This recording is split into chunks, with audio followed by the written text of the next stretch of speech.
সব মসজিদে একই খুতবা দেওয়ার জন্য ইমাম খতিবদের প্রতি আহ্বান জানিয়েছেন বাংলাদেশ জামাতে ইসলামীর আমির ডাক্তার শফিকুর রহমান।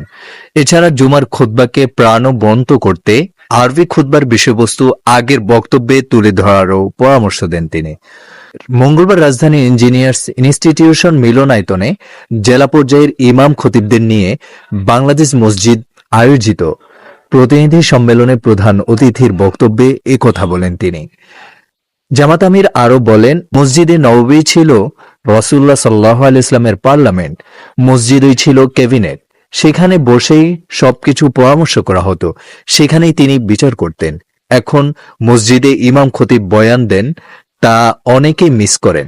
পবিত্র জুমার যে প্রাণ শক্তি তা পরিষ্কার করা হয় না। তিনি বলেন, অনেকে আল্লাহর ভয়ে মসজিদে রাজনৈতিক বা অন্য আলোচনা করতে নিষেধ করেন। বাইরে মনে হয় আল্লাহ নেই। কোরআন সুন্নাহর আলোকে সমাজের চিত্রটা জাতির সামনে তুলে ধরতে ইমামদের প্রতি আহ্বান জানান জামাত আমির। এক্ষেত্রে মসজিদ মিশনকে সমন্বয় করারও পরামর্শ দেন তিনি। ডাক্তার শফিকুর রহমান বলেন, বর্তমানে সমাজকে মসজিদ থেকে বিচ্ছিন্ন করা হয়েছে।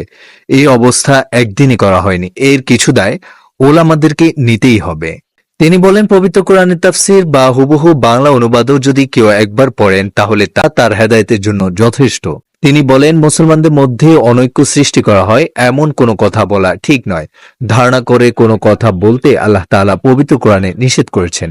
সঠিক কথা মানুষের মাঝে পৌঁছে দিতে ইমাম খতিবদের প্রতি আহ্বান জানান তিনি। ওলামা ইকরাম এক হলে বাংলাদেশ জান্নাতে পরিণত হবে জানিয়ে জামাত আমির আরো বলেন, এখন পর্যন্ত কোনো আলেমের বিরুদ্ধে দুর্নীতির অভিযোগ পাওয়া যায়নি।